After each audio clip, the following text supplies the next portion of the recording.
Manchester City has been regarded as one of the best teams that we have seen in the Premier League. From the slow, structured, intricate movement of the ball when they are looking to move the ball towards attack, and how Pep Guardiola has inspired managers in the Premier League, top managers like Mikel Arteta, and now the emerging Enzo Maresca at Chelsea. Guardiola's positional play structure of creating qualitative and quantitative superiority in other areas of the pitch has been a hallmark of his time at Manchester City. But are we seeing something quite different with Pep? This season, it looks like Pep Guardiola is looking to transform his tactic. Pep Guardiola is in that innovation, evolution kind of project that he has been going through throughout his managerial career. And you guys have really put me to task that I am supposed to give you a video every day, and I'm looking to give you that.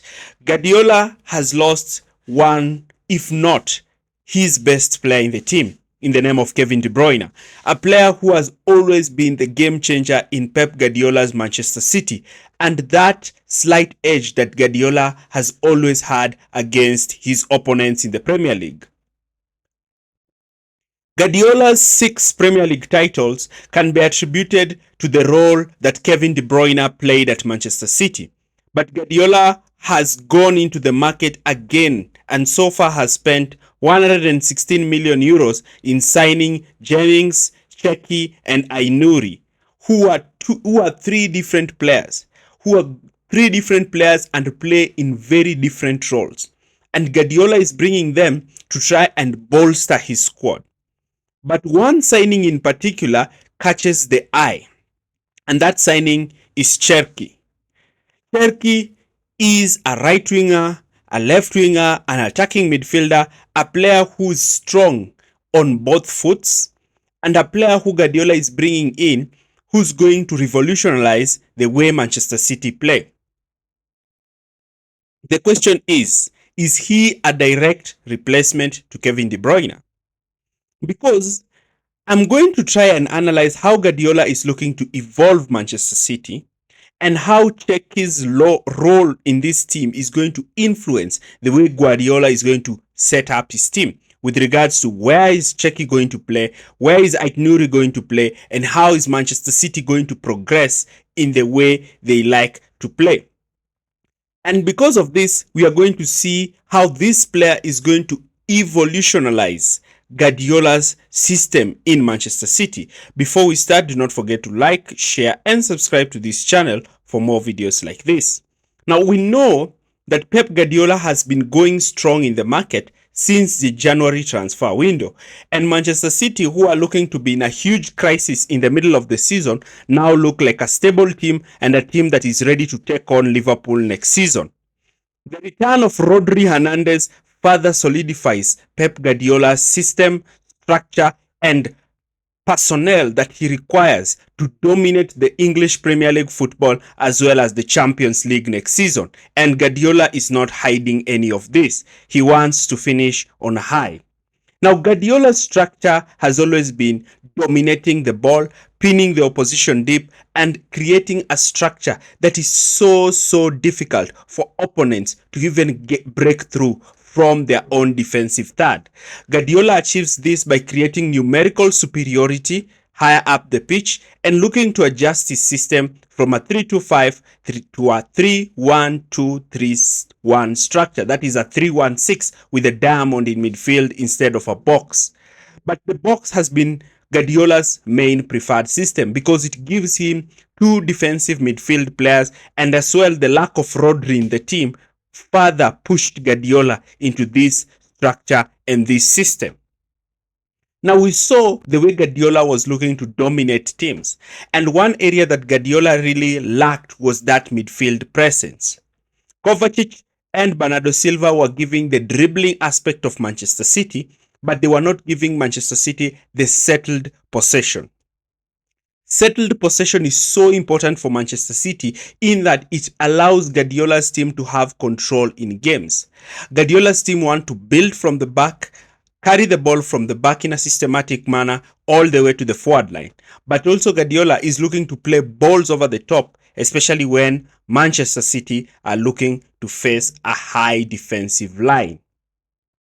Because of Manchester City's 3-5 structure, Guardiola is able to give his team that needed balance between attack and defense, with wide wingers, especially in Guardiola's previous campaigns in the Premier League, who are willing to take on their fullbacks. And here is where players such as Jeremy Doku and Bernardo Silva have really made Guardiola so potent. And because of having these dangerous lethal wingers in the wide areas, Guardiola has always had the opportunity of stretching opposition's defense lines and looking to tear them apart and open up gaps in the middle of the park. And these gaps opening in between the defensive line as well as the midfield line allows Guardiola's most deadliest weapon. Guardiola's most deadliest weapon, who are the two twin eights. The wide wingers drawing the fullbacks out, and the deadliest wingers of Guardiola's inside midfielders who are looking to create from this position. Players such as De Bruyne and Phil Foden have thrived in those scenarios. You can see from this clip Guardiola's 3-5 structure. You can see how Guardiola is looking to create that numerical advantage. His center backs are quite narrow and quite structured, closer to the two holding midfielders. But look at his wingers. His wingers are so wide, looking to hug the touchline, while his twin tens are quite closer, as Guardiola is looking to try and overload the opposition. Now, Guardiola is going to adjust. By signing Aït-Nouri, Guardiola is going to look to a more convectional fullback, a fullback who does not invert, but a fullback who overlaps.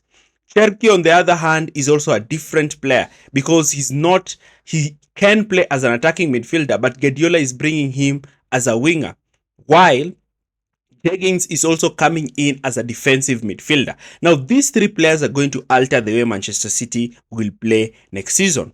One thing we understand is that Marmoush was signed and is too good to be used as a squad player, and is most likely to be used as a second striker next to Erling Haaland, as Guardiola will be shifting to a 4-4-2 two-striker system that saw him win the Premier League in the 2021-2022 season. In this system, this might see Cherki and Aït-Nouri playing together in the left flank, with Jeremy Doku shifting across to the right. Cherki in this position will be playing as a left inside forward, while Aït-Nouri will be playing as an overlapping fullback. And in this system, this will allow Cherki to be cutting in with his foot inside, while allowing Aït-Nouri to be making those runs in behind. Higgins in the team will make Guardiola not have to play his fullbacks in midfield, and Aït-Nouri's crossing ability will be so important for Pep, as now he will be having two strikers making runs into the box. Rodri will also be played with a more traditional defensive midfielder alongside him, allowing Rodri to also ease into the team. Aït-Nouri in this position will be playing more of a passer and an overlapper, while Doku down the other side will be more of a dribbler. Now, this is going to give Manchester City unpredictability. A dribbler who's able to pull out a fullback on the other side, while the other side they will have a fullback who is making crosses inside the box, as Guardiola now moves to a two-striker system. But Cherki is the most important player in this signing. Cherki is coming in to step into a big player. Is going to step into big shoes. Filling De Bruyne's shoes is not quite easy, and Cherki is going to experience this. So how is Cherki supposed to actually evolve from this? One thing you need to understand is the way Manchester City will be looking to play. Cherki has had an overall better creativity than any player in the Premier League, that is comparing him to Bruno Fernandes. Now, Cherki will be that player who will be carrying the ball in field, looking to dribble past players and looking to attempt shots on target. And this is going to help Manchester City in one problem that Manchester City has faced in many seasons, and that is the low block. Having a player who's so technical a player who's a very good dribbler, a player who has that slight Eden Hazard dribbling ability, is going to put Manchester City in situations where they are going to have an attacking midfielder who just does not unlock defenses through his excellent passing, but rather his ball carrying ability. De Bruyne used to unlock these defenses using his exemplary passing ability. But with Cherki, it's more about his positioning, it's more about his flair, it's more about his dribbling, it's more about doing things that really put him above every other player in the Premier League. And having Cherki in this position and having him dribble past opponent is going to give Manchester City dynamism, putting and drawing a lot of players closer to him and opening up spaces to other players such as Erling Haaland and Marmoush to actually create problems for the opponents. Without the ball, Cherki will be now playing as a more of a left winger, looking to try and cover the fullback, while Haaland will be joined by Marmoush in the pressing. And Marmoush has that energy and is going to give Guardiola that much needed energy when it comes to applying pressure from the front foot, putting them in extreme pressure and ensuring that they make mistakes and give Manchester City that option to actually come back and destroy them. Manchester City will also be sitting in a structured 4-4-2 without the ball, but this time with dedicated twin sixes of Rodri and Jennings, who will be sitting deeper, while Cherki playing in a slightly forward position with Marmoush and Haaland offering that threat in behind. The signing of Cherki and Aitnouri signifies Guardiola's shift from that inverted fullback system and wide winger system to an inverted winger system and a conventional fullback, changing the dynamics of football in the Premier League and seeing the return of the conventional fullback back into the Premier League. And this might just be Guardiola's silver bullet to win the Premier League next season by catching his opponents off guard, by reverting back to the inverted winger system and back to the conventional fullback that gave him success at Barcelona. But this time with a dedicated two defensive midfielders playing behind them. What do you think? Do you agree with this Guardiola's evolution? Leave your comments in the comment section area below. Thanks for watching.